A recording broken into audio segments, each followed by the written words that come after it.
Personne n'est venu à ma remise de diplôme. Pas un seul visage familier dans la foule. Mon nom a résonné dans les haut-parleurs, mais la rangée réservée à la famille est restée vide. Le soleil se reflétait sur les sièges en métal froid. J'ai quand même souri pour la photo, en prétendant que ça ne me faisait pas mal. 3 jours plus tard, un message de ma mère est apparu. Besoin de 2100 € pour les 18 ans de ta sœur. Pas de félicitations, juste une exigence. Alors, j'ai envoyé 1 € avec la mention « Félicitations ». Puis j'ai changé les serrures. Pour la première fois, mon appartement était silencieux, mais pas pour longtemps. Le jour de ma remise de diplôme aurait dû être celui où je me serais enfin senti visible. L'amphithéâtre de l'université scintillait sous le soleil de mai, un flou de toges noires et de familles fières brandissant leur téléphone en l'air. Quand mon nom a résonné, Camille Leclerc, master en analyse de données, j'ai levé les yeux instinctivement, cherchant les premiers rangs. La section réservée à la famille m'a renvoyé un regard vide et métallique sous la lumière. Pas même une ombre là où mes parents auraient dû être. J'ai forcé un sourire pour la photo, serrant mon diplôme un peu trop fort, mais jouant endolori par la comédie. Autour de moi, les rires fusaient comme des confettis. Des étudiants embrassaient leurs parents. Des amis pleuraient dans des bouquets de fleurs. Je suis restée seule, à côté de la famille d'une inconnue qui prenait des photos, mon sourire se rétrécissant à chaque clic de l'appareil. Après la cérémonie, j'ai traîné dans la cour de l'université, faisant défiler mon téléphone juste pour avoir l'air occupé. Manon, ma camarade de promotion, m'a trouvée et s'est exclamée « Ça y est, tu l'as fait ». Ses parents nous ont prises en photo ensemble, tout sourire. Elle s'est retournée, balayant la foule du regard. « Où est ta famille ? Ils sont en retard ?» J'ai menti. Le mensonge est venu facilement. Des années d'entraînement. Le temps que j'atteigne le parking, le ciel virait au doré. Des ballons flottaient au-dessus des toits des voitures. Des klaxons retentissaient. Je me suis assise dans ma vieille Clio et j'ai tout regardé depuis mon volant. Pendant 1 seconde, je les ai imaginés marcher vers moi. Maman faisant un signe, Chloé dans ses baskets à paillettes, papa tenant un bouquet. Puis la vision s'est évanouie sous le bruit des moteurs qui démarraient. La vérité, c'est que je n'aurais pas dû être surprise. Mes parents avaient aussi manqué ma remise de diplôme de licence. À l'époque, maman avait dit que Chloé avait ses examens du bac. Papa n'avait même pas appelé. Il y avait toujours une raison, toujours une priorité plus petite et plus brillante. J'avais passé mon adolescence à essayer de gagner leur amour comme si c'était une bourse d'études, cumulant 2 boulots, envoyant de l'argent à la maison, disant oui à chaque demande. À 16 ans, je portais un tablier marron Starbucks à l'aube, servant des macchiatos au caramel à des avocats et des infirmières. Maman m'envoyait des messages, « Merci, ma chérie. Chloé a besoin de leçons de piano, ou, elle a une sortie scolaire, juste un petit extra. » D'accord. La première fois qu'elle m'a dit, « Tu es notre fierté », je l'ai cru. Je pensais que l'amour ressemblait à de la reconnaissance.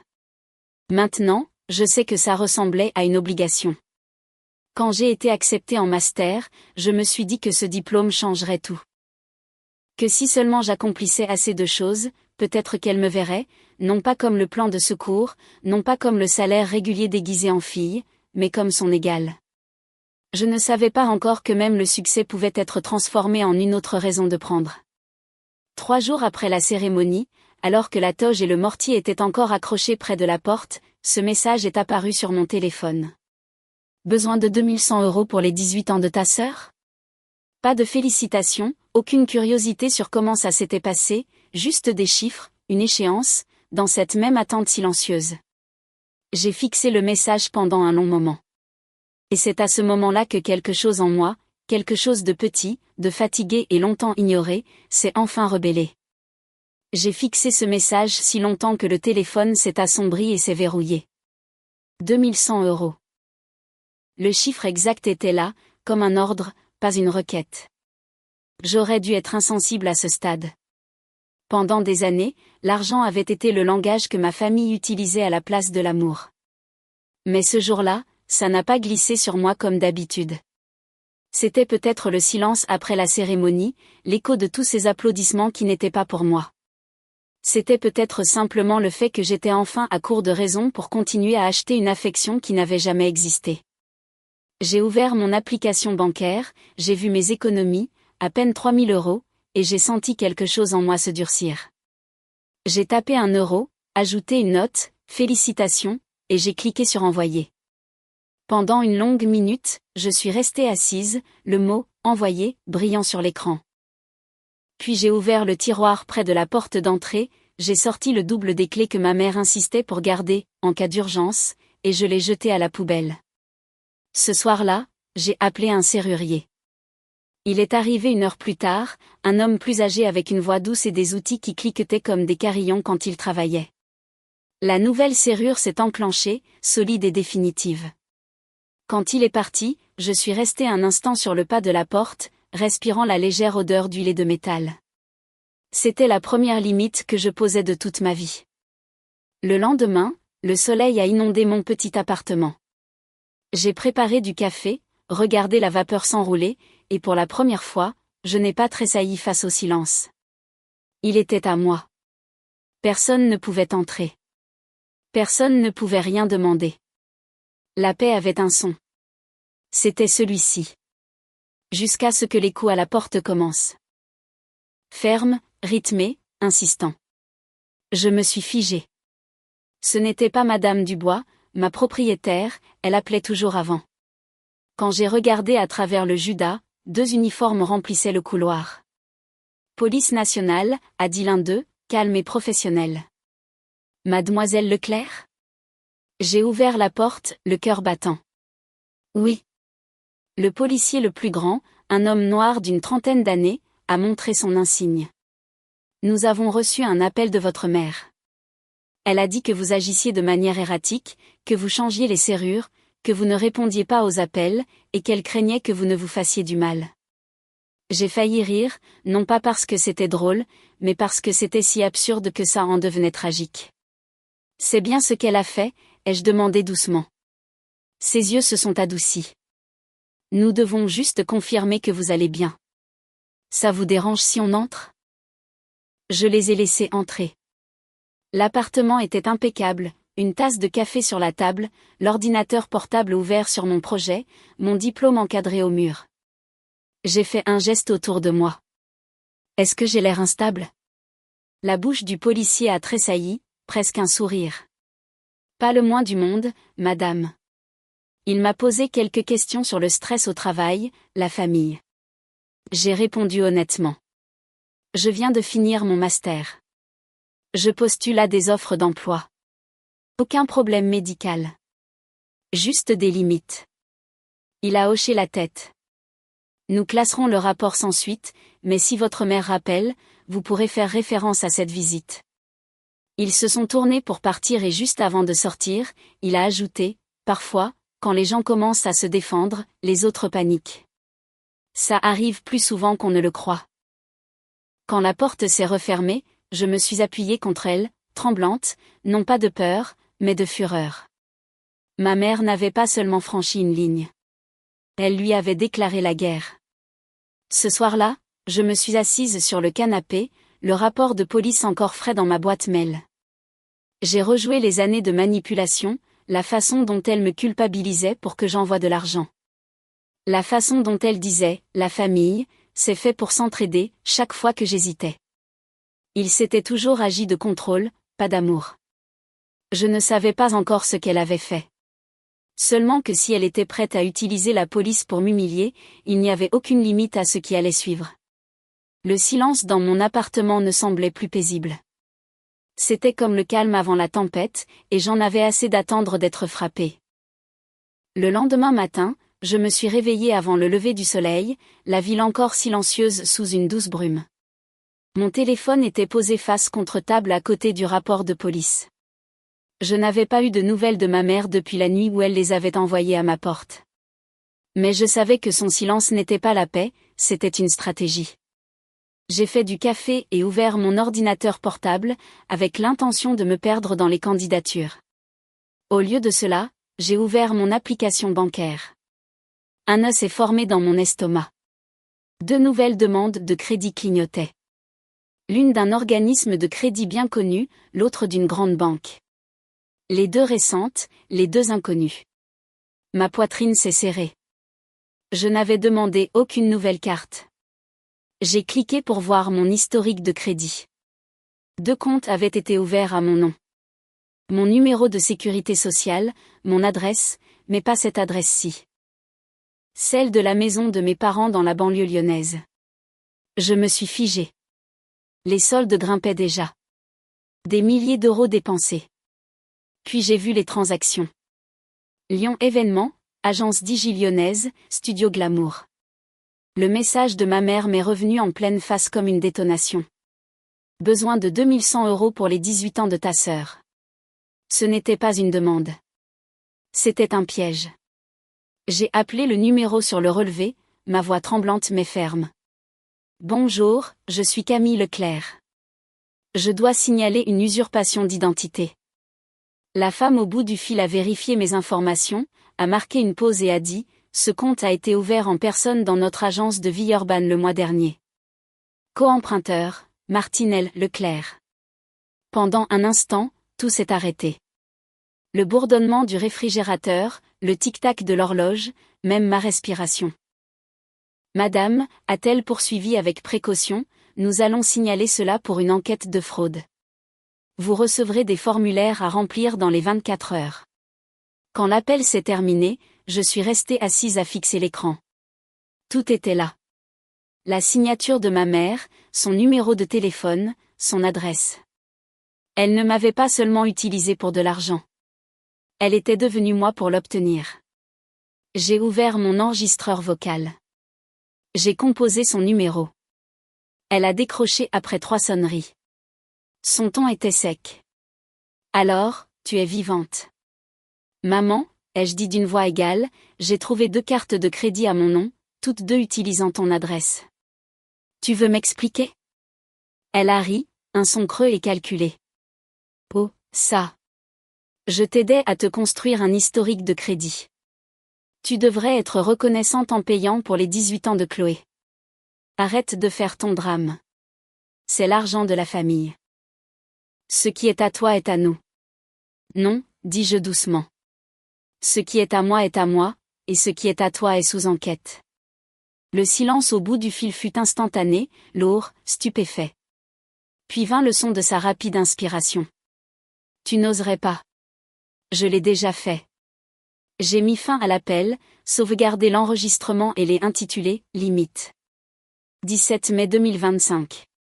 Dehors, la lumière du matin se déversait sur le sol, effleurant les bords de mon diplôme et la nouvelle serrure de la porte. 2 preuves que j'avais tout gagné par moi-même. Et maintenant, enfin, je le protégeais. Pour la première fois, le silence dans mon appartement semblait puissant. Ce n'était plus le calme avant la tempête. C'était la tempête, et j'étais enfin celle qui tenait les rênes. Je leur ai donné rendez-vous dans une brasserie à mi-chemin entre leur maison et ma tranquillité. Le genre d'endroit avec des banquettes en simili-cuir craquelé et un café qui n'a jamais vraiment bon goût, mais c'était parfait pour ce dont j'avais besoin, un lieu public, calme et où il est impossible de crier. Ils sont arrivés avec 15 minutes de retard. Ma mère d'abord, dans une robe à fleurs et des lunettes de soleil comme une armure. Mon père traînant derrière, plus petit que dans mon souvenir. Chloé suivait, téléphone à la main, ses pouces s'agitant. L'enfant chéri n'a jamais levé les yeux. Camille, a dit maman sèchement en se glissant dans la banquette en face de moi. Tu nous as vraiment fait venir jusqu'ici pour dîner? On ne dîne pas, ai-je dit. Ma propre voix m'a surprise, stable, froide. On discute. La serveuse est passée, a versé du café et a disparu. J'ai fait glisser un dossier cartonné sur la table. 2 cartes de crédit ouvertes à mon nom.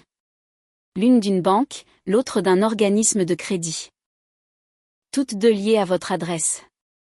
Toutes 2 utilisées pour les 18 ans de Chloé. Le sourire de maman a à peine tressailli. Oh, ça ma chérie, je l'ai fait pour toi. Tu as besoin d'un historique de crédit. Je t'aidais. M'aider? Ai-je dit doucement. Tu as imité ma signature. Elle a agité la main avec dédain. Ne rends pas les choses dramatiques. C'est la famille. Tu as toujours été si ingrate. Tu crois que le monde ignore qui a payé pour tes études? J'ai ri, un son sec qui a fait se retourner toutes les têtes dans la brasserie. Vous voulez dire moi? Je les ai payés avec chaque chèque, chaque double service, chaque prêt que vous m'avez dit de prendre pendant que vous utilisiez l'argent de mes études pour la robe de bal de promo de Chloé. Chloé a grogné. Ça recommence. Je me suis tournée vers elle. Cette robe argentée que tu portais pour ta fête. Tu as dansé avec, sur une carte ouverte à mon nom. Profite bien des projecteurs. Ses yeux se sont détournés. Maman a dit que tu étais d'accord. La voix de ma mère a tranché. Assez. Tu ne parles pas à ta sœur comme ça. Je ne t'ai pas volé, Camille. J'ai emprunté pour la famille. Tu as usurpé mon identité, dis-je, plus calmement maintenant. Tu as appelé la police parce que j'ai changé mes serrures. Tu as essayé de me faire passer pour instable pour garder le contrôle. Ça se termine aujourd'hui. Papa a enfin parlé, sa voix faible. Ma chérie, ta mère s'est juste laissée emporter. N'en faisons pas toute une histoire. On peut régler ça en privé. J'ai poussé le dossier plus près. Il n'y a rien à régler en privé. La banque est déjà au courant. Il y a une enquête en cours. Les yeux de maman se sont levés d'un coup, toute couleur s'échappant de son visage. Tu as fait quoi? J'ai signalé la fraude. Les comptes sont gelés. La banque a ta signature, ton numéro de téléphone, ton adresse. Vous aurez bientôt de leurs nouvelles. Le silence qui a suivi était assez épais pour être goûté. Même le bourdonnement de la brasserie a diminué, comme si l'air lui-même écoutait. Tu le regretteras, a-t-elle sifflé. Tu détruis cette famille pour un malentendu. Non, maman, ai-je dit en me levant. Tu l'as détruite le jour où tu as décidé que mon nom valait plus pour toi que mon amour. J'ai laissé l'argent pour mon café sur la table et je suis sortie avant qu'elle ne puisse répondre. Dehors, l'air sentait la pluie. Je suis restée assise dans ma voiture un long moment, fixant mon reflet dans le rétroviseur. Mes mains tremblaient, mais ma poitrine était légère, presque vide, le genre de vide qui pouvait se remplir de paix. Ce soir-là, un lieu de réception chic de Lyon scintillait de violet et d'argent. La grande soirée pour les 18 ans de Chloé. Je n'étais pas invitée, mais je n'en avais pas besoin. Je savais déjà comment ça se terminerait. À 20h45, mon téléphone a sonné. Numéro inconnu. J'ai répondu. Mademoiselle Leclerc, a dit une voix de femme vive, ici Lorraine Stein, représentante légale de l'organisme de crédit en France. Je vous appelle pour vous informer que la banque a fait remonter votre signalement de fraude. Notre équipe interne s'est coordonnée avec les forces de l'ordre local pour vérifier des transactions ce soir à Lyon Événement. Vous n'êtes pas tenue d'être présente, mais nous voulions vous en informer. Ma gorge s'est nouée. Vous envoyez la police sur le lieu de la fête? Oui, madame. Procédure standard. Nous allons documenter et confirmer les frais. Je l'ai remercié, j'ai raccroché et je me suis rassise. Par ma fenêtre ouverte, je pouvais entendre une faible musique venant du centre-ville. Une célébration sur le point de s'effondrer. 40 minutes plus tard, mon téléphone a de nouveau vibré. Un SMS de Chloé. T'es malade ou quoi? La police vient d'arriver. Le DJ s'est arrêté. Tout le monde nous regarde. Maman est en panique. Puis un autre. Ils disent son nom. Le type de la banque a dit ton nom. Qu'est-ce que tu as fait? Je n'ai pas répondu. Je n'avais pas à le faire. Pendant ce temps, de l'autre côté de la ville, 2 policiers entraient dans la salle de banquet illuminée. Pas de sirène, juste une autorité calme qui traversait la brume des néons. Un banquier suivait, tenant un dossier épais de reçus et de contrats. Bonsoir, a dit un des policiers, la voix égale. Nous sommes ici pour vérifier un signalement de fraude à la carte de crédit associée à cet événement. Les frais ont été effectués en utilisant un compte au nom de Camille Leclerc. Des murmures ont parcouru la foule. Les caméras se sont levées. Ma mère s'est figée près de la table du gâteau, le visage exsangue. Il doit y avoir une erreur, a-t-elle dit, la voix tremblante. Le banquier a ouvert le dossier, lisant à voix haute. Demandeur principal, Martinel Leclerc. Co-emprunteur non autorisé. Les registres de transactions indiquent une utilisation abusive de l'identité d'une autre personne. Des halètements. Quelqu'une a chuchoté, ce n'est pas le nom de sa fille?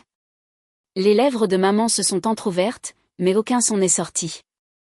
Chloé se tenait au centre de la piste, les yeux humides, chuchotant, « Maman, qu'est-ce que tu as fait ?»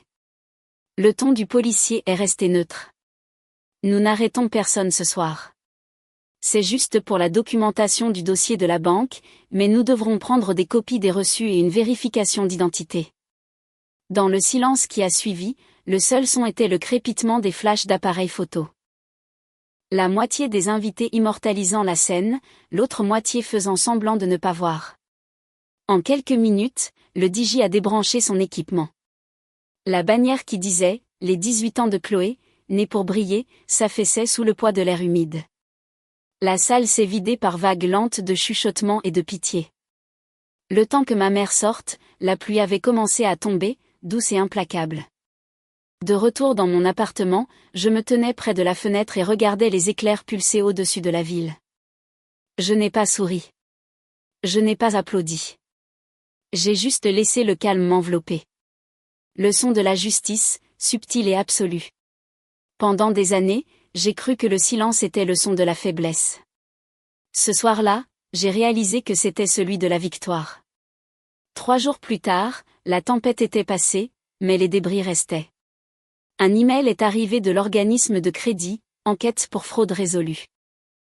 Le demandeur principal, Martinel Leclerc, a reconnu une utilisation non autorisée et a accepté de rembourser 8 412 € en totalité. Une seule phrase. Pas d'excuses, pas de drame, juste la vérité enfin sur papier. La nouvelle s'est répandue rapidement. Dans une banlieue comme celle-là, les ragots vont plus vite que la justice. Les gens chuchotaient dans les allées des supermarchés et à l'église. Tu as entendu pour les Leclerc? Quelque chose avec une banque et les 18 ans de la petite. La vidéo de la fête de Chloé 30 secondes de chaos, de police et d'incrédulité a atteint un demi-million de vues avant qu'elle ne verrouille ses comptes. Mon père a été discrètement réprimandé à son travail pour avoir fait envoyer leur courrier et leur relevé financier à l'adresse de son entreprise. Pour une fois, je ne me suis pas senti coupable. Je n'ai répondu à aucun de leurs messages. Non par colère, mais par épuisement. J'en avais fini d'expliquer ce qui aurait dû être évident. J'ai rempli les formulaires nécessaires, j'ai bloqué mon crédit et j'ai fermé tous les comptes que ma mère avait un jour touchés. Puis j'ai imprimé la lettre de confirmation finale et je l'ai épinglée sur mon mur, juste à côté de mon diplôme encadré et du reçu du serrurier. 3 documents côte à côte. Preuve de l'effort, preuve de la protection, preuve de la liberté. Ce soir-là, j'ai préparé une tisane, ouvert la fenêtre et laissé l'air nocturne de Lyon entrer. La ville bourdonnait en dessous, vivante et indifférente. Pour la première fois, le silence ne faisait pas mal. Il guérissait. 6 mois plus tard, l'automne s'est installé sur Lyon, les rues dorées de feuilles mortes, l'air vif et indulgent. J'avais commencé un nouveau travail chez Nova Data Lab, entouré de gens qui me voyaient pour ce que je construisais, pas pour ce que je pouvais donner. Sur mon mur, il y avait 3 choses, mon diplôme, mon nouveau badge d'employé et l'ancienne serrure que j'avais remplacée. Ensemble, ils racontaient une seule histoire, comment j'avais finalement choisi de me choisir. Si vous avez déjà dû poser une limite juste pour pouvoir respirer à nouveau, vous n'êtes pas seul. Dites-moi d'où vous regardez pour que je sache combien d'entre nous ont finalement changé les serrures.